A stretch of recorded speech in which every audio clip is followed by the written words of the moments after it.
This story is by request for Hunter Shea 2560. I hope it scratches the itch. Saturday. My 1994 Camry coasted on fumes to an open spot on the street between my parents' driveway and their neighbors. I had put 20 of my last $100 into the tank when I crossed the state line, keeping a cash reserve for a Jameson bottle, a vape, and a trip to the dispensary to make the hopefully brief stint staying with my parents more comfortable, until I could find employment that would allow me to rent a closet-sized studio in the gun shop/pawn shop district of town. I wanted to spend as little time staying with my parents as possible, now that I had graduated with a history degree from the state university that was as good as rolling paper for the employment doors it didn't open for me. It was uncomfortable having to move back in with my parents at 22, as a certified failure of a son. I had no prospects, no money, no ambition, and my parents knew it. My mom hid her disappointment, was seemingly genuinely happy to see me. My dad wore his disdain openly, like a badge of honor at the stark differences between where he had been at my age and where I found myself. His demeanor, cold and distant, giving the impression that he had allowed my return only to appease my mom and would rather see me elsewhere, or rather, would rather just not see me or think of me. After a brief exchange with my parents, my mom expressing her love, and my dad expressing an air of being put off by my homecoming, I headed up to my childhood bedroom to unpack, get online, and set about finding some way to make money. I scoured every help-wanted forum I could, and after applying for a dishwashing position, a lifeguarding position, an Amazon warehouse position, last resort, and various dog-sitting and handyman gigs, I was about to call it a night and walked to get a can of gas when my email chimed with a new email. The title of this email was in bold, loud font. It was requesting security help urgently wanted at a local restaurant for a total of 5 nights. The offering for this week of odd hours and odd labor at a downright spooky location, fraught with local urban legends and complete with a bona fide police file, was a staggering $5,000. This would be the equivalent of more than 3 weeks of full-time work at even the highest paying of the other jobs I had applied for that evening, and a payment of $1,000 a night to be a security guard at a closed building that would not open for business the following day and required very little other than my physical presence. It was too tempting not to apply for. Despite the dubious and auspicious history surrounding this shuttered restaurant, this restaurant was the location identified as the last known whereabouts of 4 missing children in 3 different missing persons cases. All 3 cases were now considered cold cases as they remained yet unresolved today. These cases were all national news and highly publicized at their onset back in 2015 and 2016, but a lack of evidence and the work of Father Time had moved their public relevance from front-page news to front-section news to back-page brief summaries to footnotes used as references in other news regarding revolving carousel of constantly changing building owners, landowners, and liability holders. From an outside perspective, this building would change hands every few months to some speculative developer or restaurateur, only to be dealt away again at a loss according to public records. Nobody wanted to provide liability insurance, and every entrepreneur whose hands it landed in never made a move with the property or land and just dealt it away quickly as though it were a commerce black hole, swallowing up all aspirations and renovation projects, leaving nothing behind but the dilapidated property, which continued to pass code inspections, but only achieved avoiding becoming condemned by the city. I considered myself to be a pragmatist and an empirical-minded man. If I could touch it, I could trust it. If I could touch it, I could trust it exists. If there's documented evidence supporting something, I can't experience tacitly. I can accept its existence. Take Neptune, for example. I've never seen it live, nor have I touched it, but I'm willing to accept that it exists because of its documentation in the myriad of astronomers and physicists writing about it and photographing it. I accept the world in terms of what can be proven and what can be observed empirically, and I disregard the rest as speculation, misinformation, and metaphysical nonsense.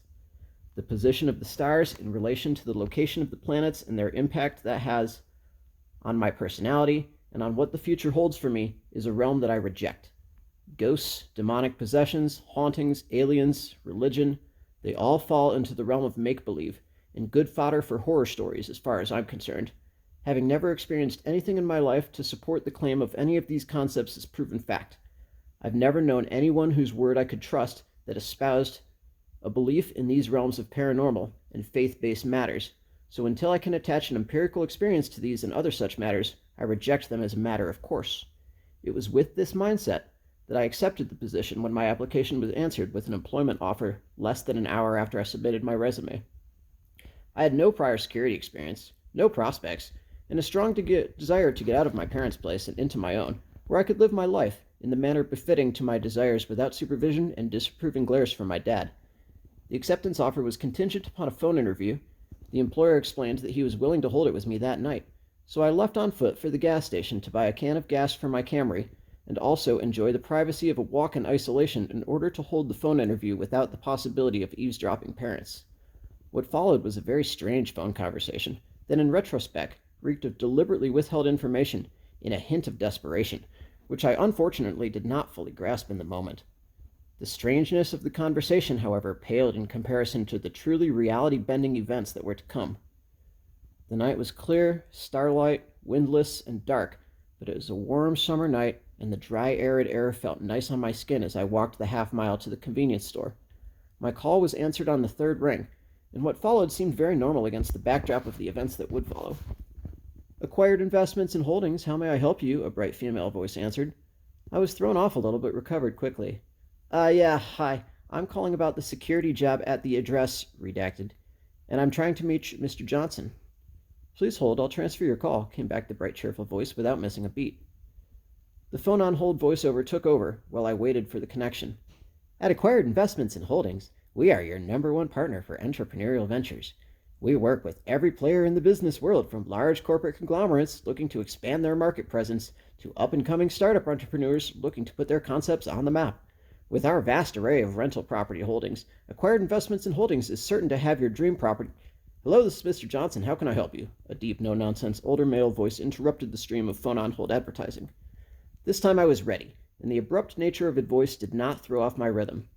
Hi, Mr. Johnson. My name is Gary Appleman. I applied for the security position at redacted, and I'm reaching out to conduct the phone interview as requested. The voice on the other end seemed to brighten a bit, but I felt like I sensed a hint of coercion behind his next remarks. Hi, Gary. I'm glad you called. I've got myself into a bit of a pickle over this security position as my usual guy walked off the job last night.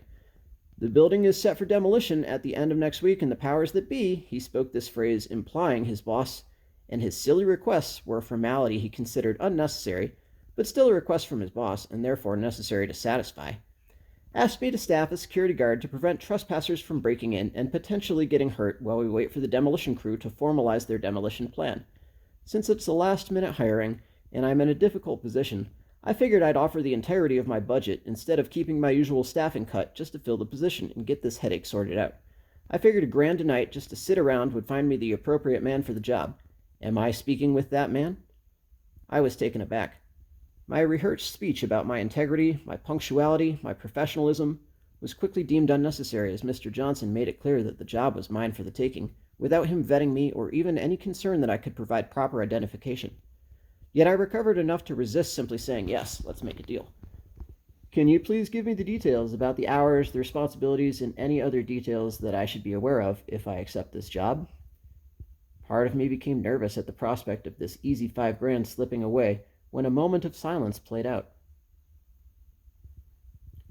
It's pretty easy work, really, Mr. Johnson spoke again, seeming to take a moment himself to reestablish in his head his position of authority, and continued to guide me towards acceptance. The hours we will need you